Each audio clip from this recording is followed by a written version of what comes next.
네, 그래서 출애굽기 24장부터 이제 해설을 할 건데 잠시 앞에 부분 조금 더 추가해서 설명하면 좋지 않을까 해서 23장 워낙 전의 시간에는 중요한 또 이제 구약 성경의 꽃이라고 할 수 있는 10가지 말씀 10계명에 대해 다뤄서 좀 내용이 많았습니다. 그래서 이 뒷내용 23장의 살짝 뒷내용 명령과 약속 부분을 살짝 다루고 나머지 27장까지 진행을 하도록 하겠습니다. 워낙 또 오래 하다 보니까 목이 좀 많이 아프네요. 그래서 뭐 이렇게 목이 가끔 아플 때는 좀 짧게 끊어서 이렇게 또 해도 뭐 어차피 크게 문제는 없으니까 잘 해서 설명을 쉽게 드려보겠습니다. 23장으로 살짝 가보면 20절부터 이제 볼 건데 하나님께서 이제 다시 또 이스라엘 백성에게 말씀을 전달하시죠. 그래서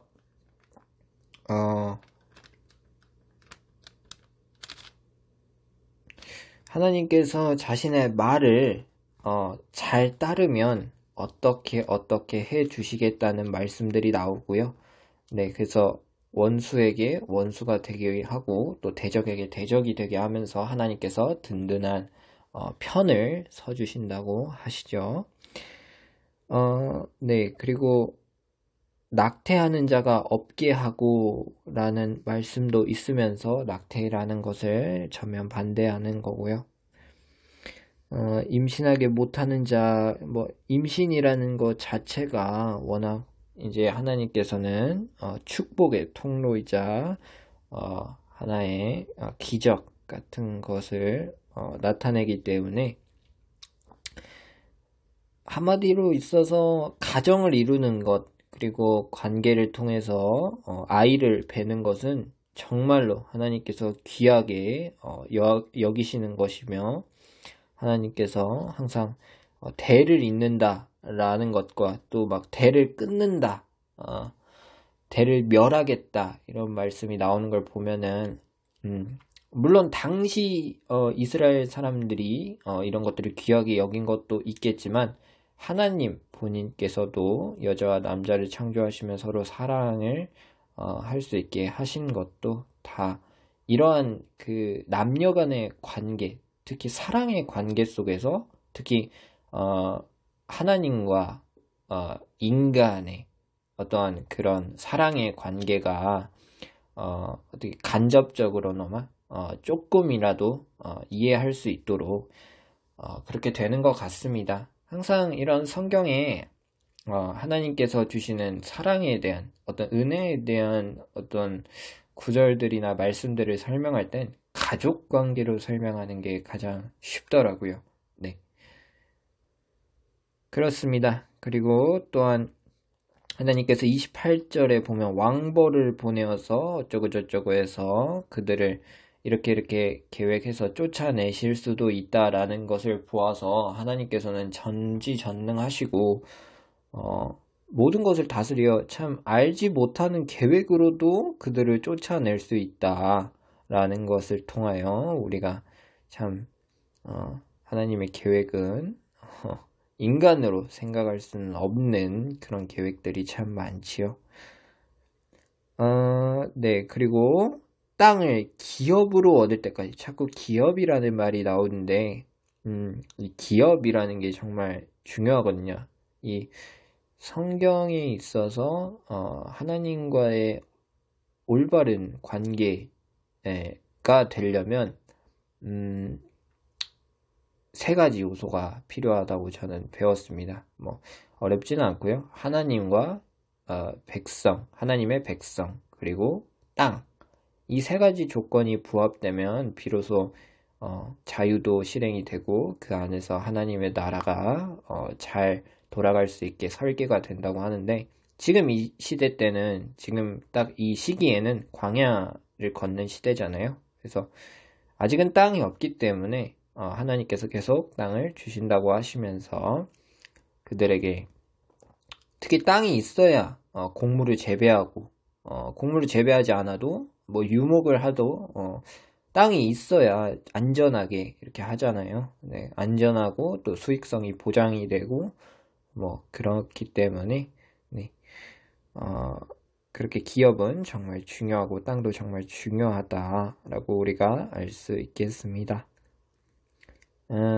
그리고 다른 신들과 언약하지 말라라는 뜻은 결국 다른 신들과 언약을 하게 되면 우리가 아시다시피 여러 가지 문화가 들어오면서 하나님의 이 말씀이 약간씩 변질이 되고 또 뭔가 덧붙여지고 추가될 가능성이 높기 때문에 하나님께서는 싫어하시는 거죠. 그래서 우리 이제 개신교, 프로테스탄트들이 원했던 것들은 무슨 장로의 전통이거나 어떤 세상의 어떤 규칙, 뭔가 세상이 만들어낸 뭐 어떠한 법례 이런 것들을 따르는 게 아니라 오직 하나님의 말씀에만 의거해서 하기 위하여 이렇게 성경을 체계적으로 구성을 하고 이렇게 지금까지 신앙을 구축해 오고 있는 거죠.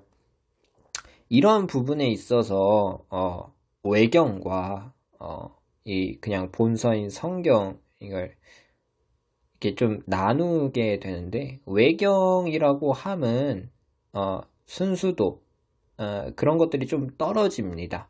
네, 뭐 예시를 들면은 마카베오서나 사실 성경과 흡사하면서 성경의 내용을 포함하면서 다른 내용도 포함되어 있는 게 참 많은 이런 책들이 있습니다. 마카베오서라든지 아니면 좀 더 극단적으로 이제 나중에 가면 배울 건데 좀 더 극단적으로 좀 다른 문서들을 끌고 와서 추가적으로 하는 그런 경서도 있습니다. 뭐 특히 도마복음서 같은 경우에는 저는 아직 뭐 읽어보진 않았습니다만 여러 가지 복음서들도 정말 많습니다. 근데 도마복음서 예시 같은 경우에는 예수님에 대한 공적 사역 얘기가 다 있긴 합니다. 하지만 그때 당시에 있었던 이단의 취급을 받던 제가 또 이름이 살짝 기억이 안 나는데 워낙 뭐 제가 뭐 이런 걸 좋아하거나 뭐 찾아보지는 않았지만 도마복음서 같은 경우에는 좀 흥미가 생기지 않습니까? 그래서 뭐 그렇다고 합니다. 뭐 나그 한마디 문서 뭐 이런 것들이 있다고 합니다. 뭐 그런 것들이 일부가 이렇게 같이 발견이 되면서 그러니까 그렇죠. 이게 성경이라는 것도 결국은 사람에 의해 쓰여지기 때문에 그 사람의 어떠한 것에 반영을 입을 수밖에 없습니다. 하지만 뭐 그런 것들이 이제 순도를 조금 떨어뜨린다고 볼 수 있겠죠. 네, 그런 것들과 또 막 또 뭐 다른 문서 중에는 저희가 이제 소선지서를 들어가게 되면 여호와의 날 같은 한마디로 종말의 날 우리가 아는 마지막 그 하나님만이 아시는 마지막 날에 대한 그런 문헌들을 묵시문헌, 묵시문학 네, 이렇게 뭐 묵시책 뭐 이렇게 되고요. 묵시문헌이라고 이렇게 만들어 놓는데 묵시문헌에도 소선지서 말고도 그러니까 지금 성경에 포함되어 있는 소선지서 말고도 여러 가지가 정말 많습니다. 뭐 제가 들어본 것 중에는 뭐 모세의 승천 뭐 이런 것들도 있더라고요. 네.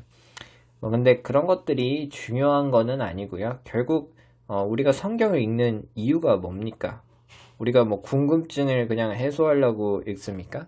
그런 것들이 아니라 성경을 읽는데 가장 중요한 부분은 하나님과의 관계를 정립하기 위해서 하나님에 대해서 알아야 되고 또한 하나님께서 원하시는 이런 가치들은 무엇인지, 하나님께서 원하시는 이 말씀들은 무엇인지 우리가 알아가는 거죠. 그리고 뭐 결국 제일 중요한 거는 하나님께서는 이스라엘 백성을 택하셨고 그들을 통해서 이렇게 역사를 지금까지도 이어나가고 계십니다. 이스라엘 백성들이 한마디로 하나님의 대언자라고 할 수도 있겠죠. 하나님 말씀을 대언하는 사람들. 뭐 그런 의미에 있어서 다른 책들이 좀 뭐 굳이 필요할까? 그냥 이 성경 요 정도로 가지고도 충분히 하나님을 만나실 수 있고, 또한 더 좀 깊게 들어간다 하면 이렇게 다른 외경의 문서들이 아닌 뭐라 해야 될까요? 어떤 연구들, 신학적 연구 이런 것들이 있는데, 네, 뭐 너무 어렵게 들어가면은 이제 헷갈리는 내용도 많고 그러다 보니까 막 고대 문헌도 살펴보고 이러다 보니까 뭐 굳이 필요하지는 저는 않다고 생각돼요. 그래도 궁금하면 볼 수 있지 않을까. 본다 하더라도 이렇게 잘 성경을 왜 읽는지, 내가 이 목적성과 방향성이 잘 초점이 맞춰져 있다면 그런 걸 읽어도 아무리 뭐 이단이 뭐라 해도 이 우리가 정답과 이 풀이 과정만 잘 안다면 그 모든 문제도 다 풀 수 있듯이 뭐 그럴 거라고 저는 믿습니다. 그래서 일단 성경부터 다 하시고 뭐 추후에 궁금하시면은 뭐 저를 통해서 찾아보셔도 되고 뭐 그렇습니다. 여담이고요. 네, 결국은 뭐 중요한 내용은 아니었는데 좀 지루하실까봐 흥미로운 내용들을 살짝씩 첨가하다 보니 이렇게 되네요. 24장 그러면 했던 거 한번 들어가 봅시다. 네, 시내산 들어가서 언약을 세우네요. 시내산 들어가서 언약을 세우는데 이스라엘 백성들이 정확하게 하나님 앞에서 뭐라 하냐면 우리가 모든 것을 준행하리이다. 뭔 말인가요? 이스라엘 백성들은 이미 하겠다고 약속을 했어요. 네, 약속을 했습니다. 이스라엘 백성들이 약속도 안 하고 막 해서 하나님 벌을 주는 게 아니라 체결을 했습니다. 내가 이 집을 사겠습니다. 매매하겠습니다. 도장 꽝꽝꽝 찍은 거예요. 네. 그러면은 이제 그런다고 해서 갑자기 집값이 올랐으니까 안 팔고 내가 좀 더 버텨야지 이렇게 해가지고 갑자기 계약을 취소하면 우리가 어떻게 됩니까? 돈을 따로 내야죠. 네.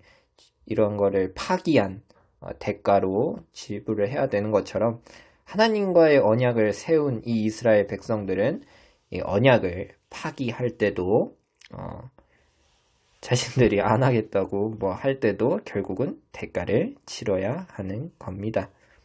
지극히 당연한 이야기예요. 하나님이 뭐 악해서 하나님이 벌 주시고 싶어서 하는 게 아니라 약속을 했는데 약속을 어긴 게 이스라엘 백성이기 때문입니다. 좀 재밌는 얘기를 또 하나 말씀을 드리면 이스라엘 백성에게 이런 법률과 법들이 주어지게 되는데요. 그럼 저희는 어떨까요? 저희는 이방인인데 어떨까요? 라고 하면 저희는 아무런 관계가 없을까요? 라고 하면 아무런 관계가 없는 건 아니지만 또 직접적인 관계가 있는 것도 아닙니다. 우리는 이스라엘 백성이 아니라서 사실상 이 모든 것들을 하나님 앞에서 막 서약하고 지키겠다고 도장을 찍은 적은 없겠지요. 하지만 자, 이거는 이스라엘 백성들이 이 육체적 이스라엘 백성이라고 할 수 있겠지요. 네, 육체적 이스라엘 백성들이 이렇게 했던 거고 저희는 어떤 백성이겠습니까? 저희는 영적으로 이스라엘 백성은 아니지만 영적으로 하나님과 체결을 한 백성입니다. 결국은 우리도 이러한 법들을 영적으로는 따르고 수용하고 체결을 해야 됩니다. 그런 것들이 왜 체결을 해야 되냐라고 하면 일단 하나님이 예수님을 보내셔서 우리를 구원하셨잖아요. 우리는 은혜를 입어서 마땅히 해야 되는 거고요. 얘네는 체결을 해서 얘는 그냥 해야 되는 겁니다. 그래서 이스라엘 백성에게는 실제적으로 이런 것들이 지금까지 잘 지키고 있는 이유가 이런 역사도 있고 또한 하나님께서 지키지 않을 시 이스라엘 백성들에겐 직접적인 벌이 가해집니다. 그래서 나중에 더 나아가면서 말씀을 드릴 텐데 영적 백성과 또 이스라엘 백성 이 두 가지가 하나님께서 모두 중요하시다고 말씀을 하시는 게 나옵니다. 그러니까 이게 이스라엘 백성들은 자기들만 받았다고 선민의식에 취해 있을 필요가 없습니다. 한마디로 좀 바보 같은 거죠. 결국은 하나님께서는 다른 나라들도 이 구약 성경에선 다 챙기시고 또 다른 나라에 있는 사람들도 그렇게 말씀을 전하십니다. 특히 나중에 가면은 니느웨라는 곳에서도 말씀을 우리 요나서에서 볼 수 있고 또 미가서에서 또 볼 수가 있고 그렇습니다만 이스라엘 백성들 지금 착각을 하고 있는 거죠. 결국 죄인은 죄인입니다. 하지만 이미 하나님께서는 이스라엘 백성들과 계약을 체결하셨기 때문에 들어서 쓰실 수밖에 없어요. 왜냐하면 거짓말하면 하나님이 거짓말을 할 수가 없게 되거든요. 하나님 자체가 악이 될 수는 없기 때문에 하나님은 모든 걸 준행하십니다.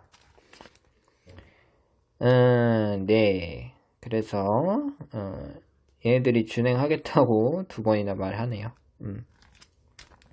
그래서 시내산에서 이제 돌판을 받으러 올라갑니다. 10계명을 아까 받았을 때는 그거 이제 말로 들었던 거고 이젠 직접적으로 돌판을 가져와서 이제 그거를 해야죠. 이제 돌판의 기록을 해야 되고 그런 것을 위해서 이제 40일 40야를 산에 있어서 하나님과 교통을 했다.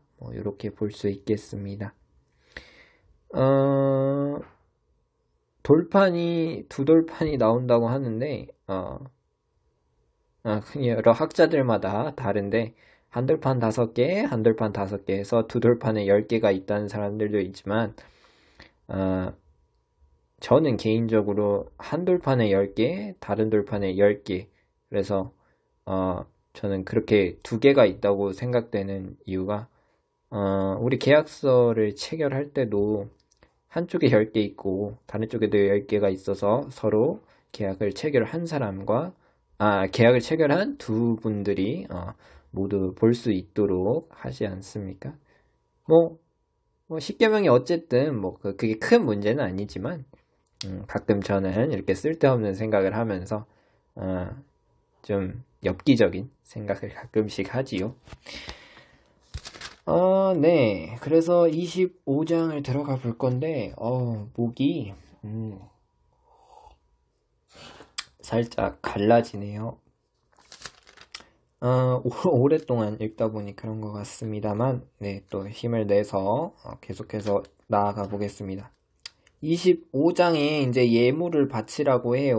그래서 예물은, 금, 은, 노 이렇게 해서 쭈쭈쭈쭈쭈쭈 보석까지 말씀을 하시는데 이것들이 다 결국은 애굽 땅에서 갖고 나오라고 했었습니다. 그래서 애굽 땅에서 그때 갖고 나와라 라고 했던 그 말씀에 의거해서 하나님은 big picture 큰 계획을 이미 그리고 있었던 거죠.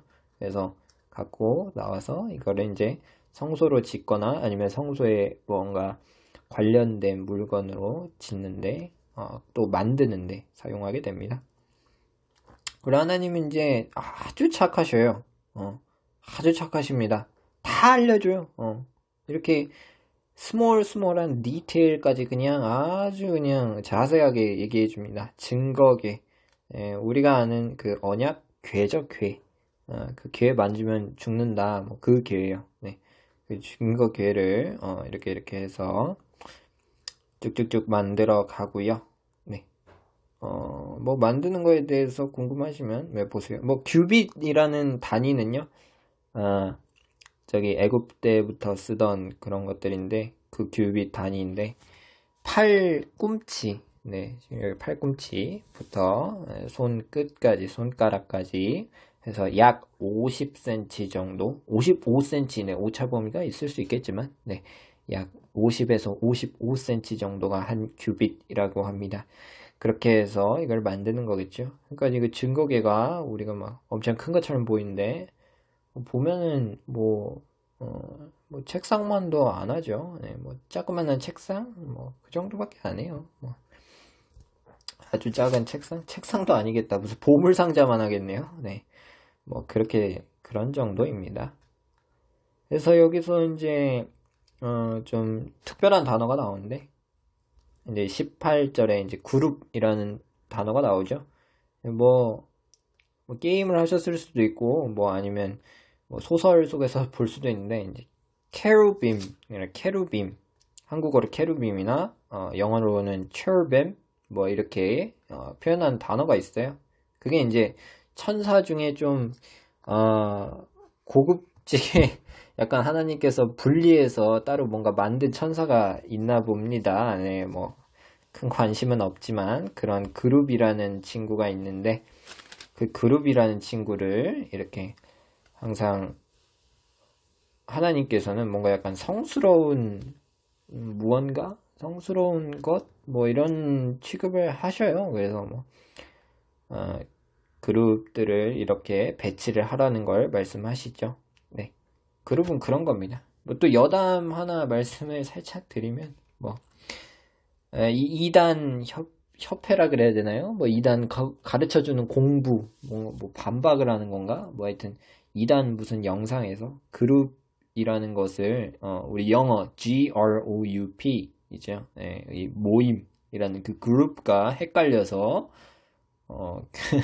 혼동하는 무슨 영상이 있는데 2단은 참 여러 가지를 어거지로 껴맞추고 짜맞춰야 되니까 그 이단들은 또 개혁 개정 이런 거 안 쓰거든요. 개혁 한글만 해서 최대한 자신들에게 맞게 프레임을 짜다 보니까 참 우픈 상황이 많이 나오죠. 저도 한번 그 2단에 여러 가지 그 문서 같은 것들을 살짝 한번 봤었을 때가 있었습니다. 뭐 한번 재미로 봤는데 막 너무 깊이 보지는 않았고요. 근데 아주 혼잡합니다. 아주 혼잡해요. 네. 뭔 느낌이면 진짜 빠르면 기차, 뭐 길면 뭐 뭐죠? 그 사과는 뭐 빨간 건 뭐 원숭이 엉덩이 뭐 이렇게 해가지고 쭉쭉쭉 나아가는 거 있지 않습니까? 왜 갑자기 헷갈리는지 모르겠지만 그렇게 단어 하나하나를 이어가요. 네.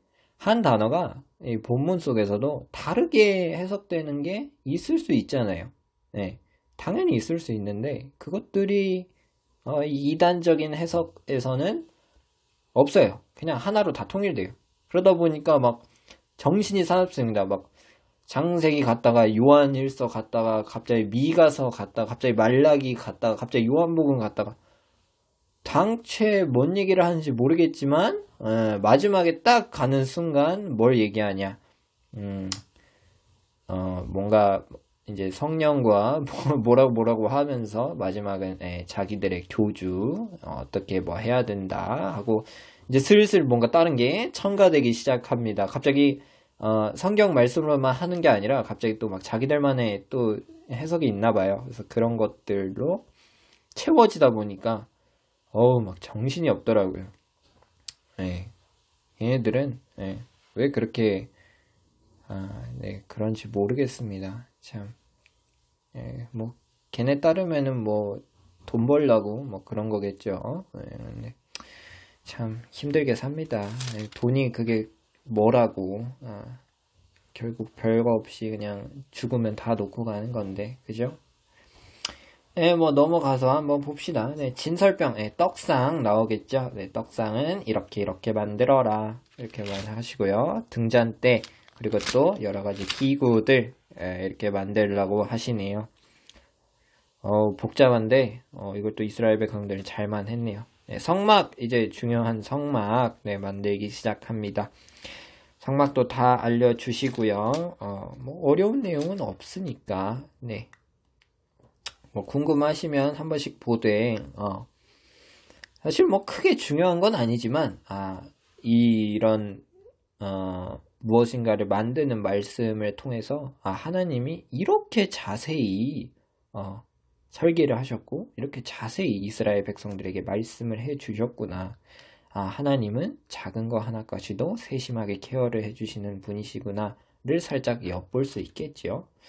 27장으로 제가 여기까지 읽었었던 것 같은데 제단을 만드는 방법이 나오고요.